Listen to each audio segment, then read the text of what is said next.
Bottle paint করতে কিন্তু আমি খুবই ভালোবাসি। আর এখানে দেখো এই যে বোতলগুলো আছে সেগুলো কিন্তু আমি ভাঙাড়িওয়ালার কাছ থেকে নিয়েছিলাম, যিনি ভাঙাড়ি বিক্রি করতে আসে ওনার কাছ থেকে নেওয়া। আর ওর পাশে একটা ছোট্ট আমি কাপও পেন্ট করে রেখেছি হোয়াইট পেন্ট করে। আপাতত এই বোতলগুলোকে আমি হোয়াইট পেন্ট করেছি, তারপরে আস্তে আস্তে কালার দিচ্ছি। হোয়াইট পেন্ট বলতে প্রথমেই আমি প্রাইমার লাগিয়েছি, হোয়াইট প্রাইমার। আর দুটো বোতল আমি কমপ্লিট করেছি, তার মধ্যে এই একটা যেটা গ্রিনের শেডের উপরে আছে আর ডেজি ফ্লাওয়ার দেওয়া। এটা খুব সিম্পল একটা মনে হলো যে একটু করি একটা ডেজি ফ্লাওয়ার দিয়ে, তো তাই একটা ডেজি ফ্লাওয়ার দিয়ে করলাম। আর মাথা দিয়ে কিন্তু আমি এরকম জুটের দড়ি পেঁচিয়ে দিয়েছি যাতে দেখতে সুন্দর লাগে, মানে মাথাটা যাতে একদম ফাঁকা ফাঁকা না লাগে দেখতে।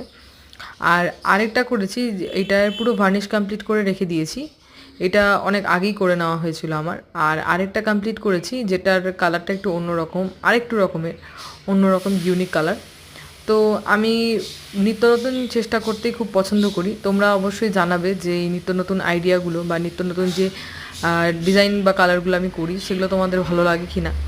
এই হচ্ছে সেই বোতলটা, যেটার বিভিন্ন রকমের ট্রাই কালারে করা, আর তার মধ্যে ফুলগুলো বড় বড় ধরনের লালের ওপরে করা। আর বাদবাকি বোতলগুলো তো আমি আস্তে আস্তে কমপ্লিট করব। এটাতে অবশ্য ভার্নিশ করা হয়নি, এটা যদি ভার্নিশ করা হয়ে যায় তারপরে ওই গ্রিনটার মতনই কিন্তু শাইন দেবে কালারটা।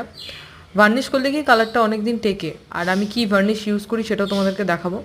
আর এই পুচকেটাকে করেছিলাম বহুদিন আগে, খুব তাড়াহুড়োতে করেছিলাম, তাই সেরকম কিছু ডিজাইন করতে পারিনি, নর্মালি কিছু একটা এঁকে রেখে দিয়েছিলাম।